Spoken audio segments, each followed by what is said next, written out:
sort of more admin and just getting to know the club a bit better. And then I'll introduce you guys to some basic cryptography. Now, if anyone has any questions throughout the entire thing, just yell, raise your hand. I don't care. It's really all it is. So, for all of you guys who have joined the club, thank you for joining. Anyone who hasn't, it's free with MSA and it's $5 without MSA. Unfortunately, we can't go free fully as MSA do not like that. As Peter said, we mainly keep track of things through Discord. However, other things like emailing lists are also on the communication list. But Discord is the way to go. It's also where we talk, interact, and prepare for upcoming CTFs, which I'll get to you guys later. So, capture the flags. These are our important links. So anything there is also on our website. The one you want to keep down and probably type into your computer now is ctf.monsec.io. This is where we place and sort of keep and sort of publish all our challenges for Monash and our workshops. So at the end of the, sort of after I finish giving you guys a little lecture, I'm going to get you guys to go on there and make an account. And then we're going to get you guys started with some capture the flag challenges we have made for you. Although they are very beginner friendly, so do not stress. MonSec, how do we challenge ourselves here? Apart from also wanting to sort of talk and sort of communicate, we like capture the flags. It's the backbone of cybersecurity, or it's one of the backbones. Professionals need to sort of train their skills, and it's sort of hard to train your skills when not every company wants you going in there and destroying their infrastructure. So capture the flags were invented. Capture the flags, easy. As a challenge with a specific, which is designed to test your ability to exploit a specific vulnerability. Sounds amazing, and it sort of is, until you can't get it right and you're bashing your head against the wall for hours. Now, each flag, the way to obtain a flag is to sort of complete a challenge. And these challenges fall onto one of many categories. The ones you guys will be introduced to and sort of become familiar with over the course of your time at MonSec will be web, cryptography, reverse engineering, pwn, and OSINT. Now, a lot of those don't make sense to you guys at the moment, but they will over the coming weeks. Do I have a next slide? I did, yes. Yeah, so there's the beginner CTF. This is our first and one of our main highlights or main events at the club. We introduce you guys. So this a normal CTF will happen over a day, maybe a weekend, hosted by companies outside, Google, governments, whatever. But did I do something? Wait, no. We run it, but yeah, we run it. I'm sort of talking about CTFs in general. All good. This one is hosted by us for you guys. If you guys go out there and start participating in CTFs, honestly, you'll be like me when I started, overwhelmed and don't know where to start. This beginner CTF will introduce you guys slowly to one of the many of the different topics I mentioned before. And the date will be around end of week 3, start of week 4, but that's still to be decided. You guys will be split into teams or be able to make your own teams on the day.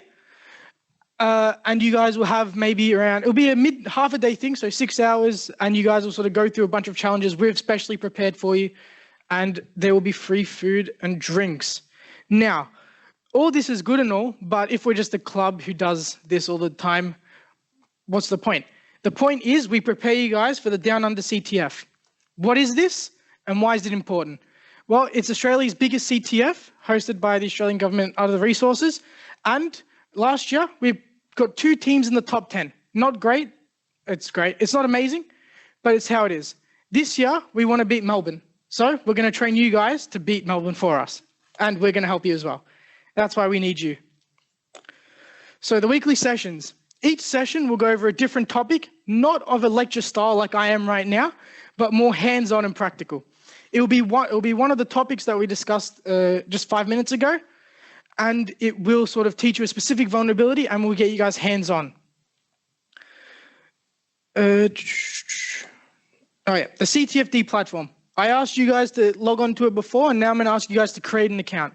There should be an account in the top right that you can log in and make it with. You can make an account by clicking the link in the top right. And then also, if you're on Firefox, you might get an error. We are trying to fix that, but please use another browser if you have that error.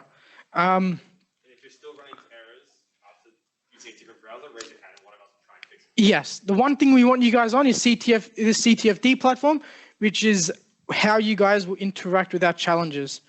Also, any requests for topics to be covered in future workshops, raise in our Discord. We do also like to, although some of us may not be familiar with a very niche topic, there's definitely always someone out there or some learning resources we can dive into to be more teach you guys with. Workshop time. Well, that was quick. So I'm going to start going through cryptography now. It's fun. It's great. And my little session today is called Cryptography 101. Have fun. Now, what is cryptography?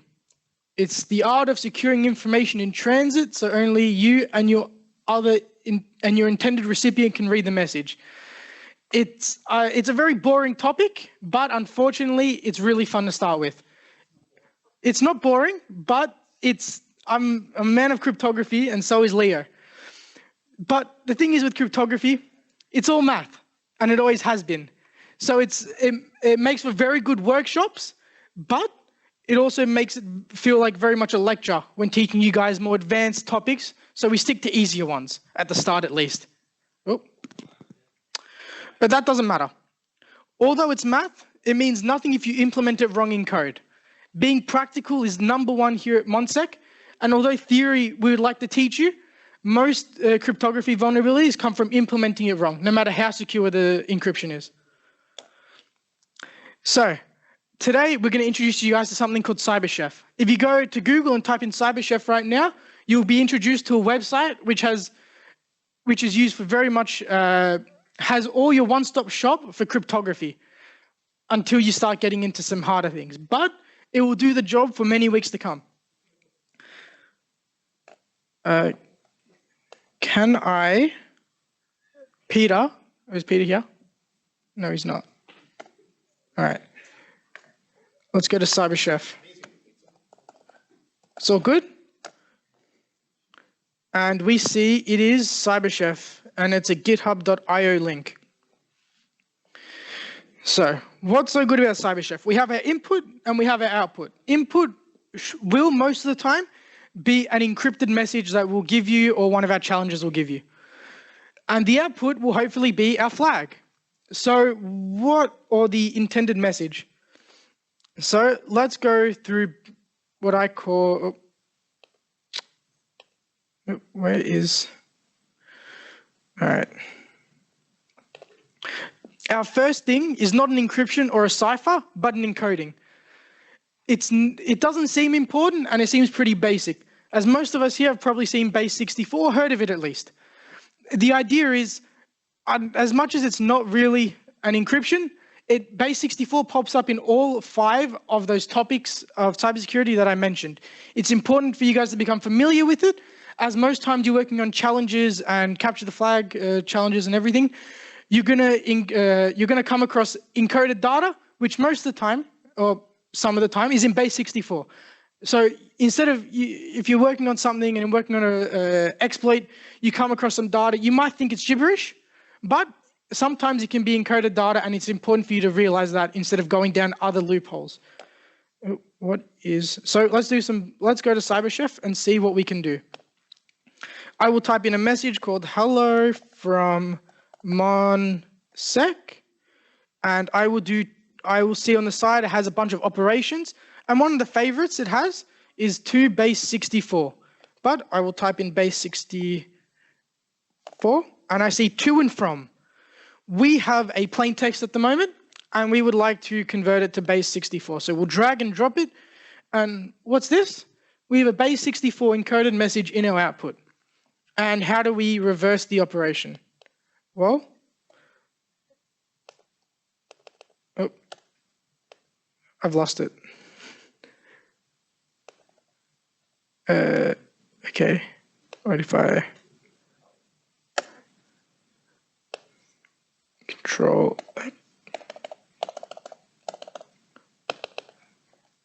Okay, So we have our base 64 encoded string at the top. To base 64, it's not useful anymore. Let's go base 64 and let's go from. And bam, you guys have decrypted or decoded your first message. That is what we like to hear. Anyone having troubles with CyberChef so far? You will need to understand it unless you guys want to use Python to solve some of our challenges after the workshop that we have prepared for you. So, next up, the Zor cipher. Now, this is what we like to see. Although not an encryption, it's pretty good. Pretty good if you use correctly. It's your classic logic gate. You have one bit, and you have one bit, and you XOR them together. You have a 1 and a 1, and you XOR them together, you get a 0. It's as simple as that. You have a 0 and a 1, and you get a 1. You have a 0 and a 0, and you get a 0. So, Zor ciphers can come in many ways. You can go, if you have a character, so you have an A. A's are represented as, if I press this, does that work?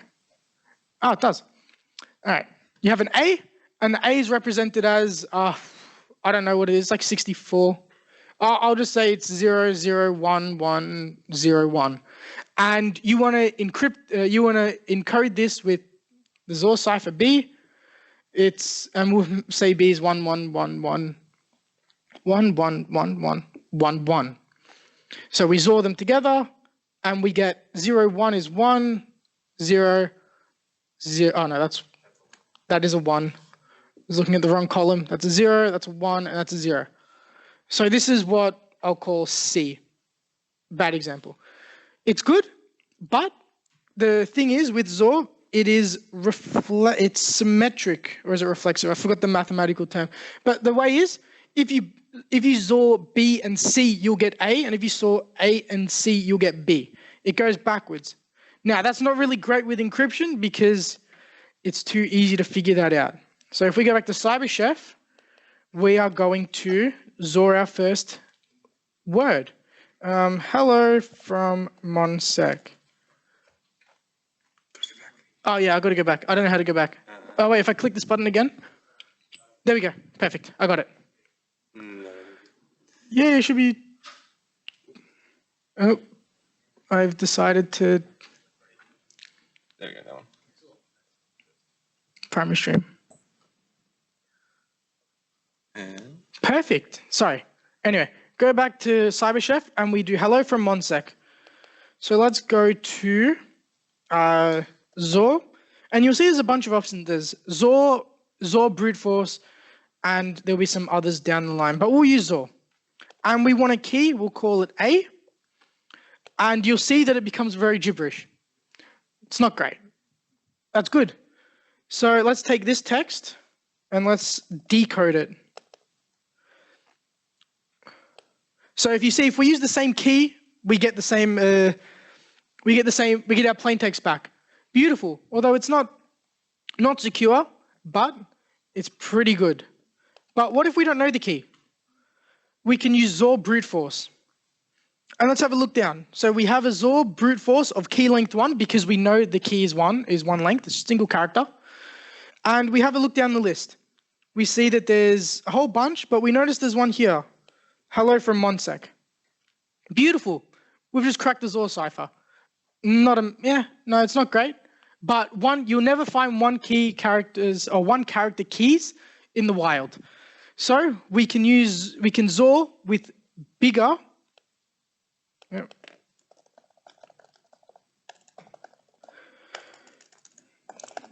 We can Zor with characters, with letters, or with words bigger than 1, and we start to get stuff that's a bit harder to solve because you have 26 characters, or you have what? You have 256 characters, and the longer your letter is, it just gets exponentially harder. But that's enough for me talking. Does anyone have any questions so far about anything particular? I didn't go too heavy into how everything works. Zor will sort of just take two letters and XOR them together. Or their letters are represented as numbers, so they just take two numbers and XOR them together. All right, I guess there'll be a bunch of questions during the challenges. I know that for sure. We have made them easy, but we have also decided to make them a bit, some bit more challenging. ctf.monsec.io. I'm going to use Peter's account. No, I'm going to use mine. Is that my password? Nope.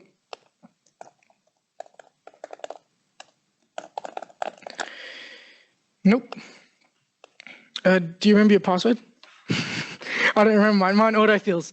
I'm going to go through one challenge with you guys. And if you guys are trying to get his it could be email. That could be why. It says both. It says both. Doesn't matter. It's all good. Thank you. All right. So today I'm going to go through with you just one challenge to get you guys into the gist of things. Not that one. Well, these are all really good. I don't want to not let you guys do any of these. All right. I'm going to go through a challenge I'm going to make up in my head.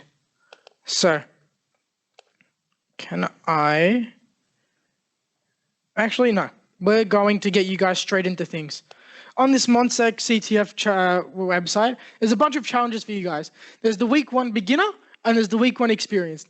All of them have something to do with cryptography. Now, most of them can be done using CyberChef and any online website that you guys might find while Googling. Some of them can only be done, or some of them require Python. Now, I know a bunch of you guys might be first years, a bunch of you guys might be masters, 4th years, 5th years. If you're not familiar with Python, don't worry, these don't expire. You have all year to do them. But it's for a challenge, you can do every one of them in Python. You can do most of them in Python. But most of them will require some Googling.